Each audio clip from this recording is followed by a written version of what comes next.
mga pangalan na anong ano to? Bago lang. Dito na living 1970. Dito na sila na living. Ang pangalan dito na.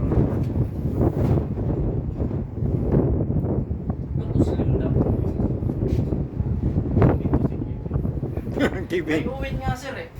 May uwin doon, nabasa ko kanina. Ito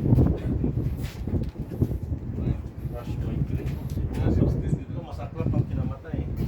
Crusher, na-crusher siya. Sila sa grab mo. Hindi magkarga. Run over by truck. Ito masaklap. Ano yan sir? Nabombahan. Ay, explosion. Mas masakit-sakit yun. Sumabog. Kasabugan.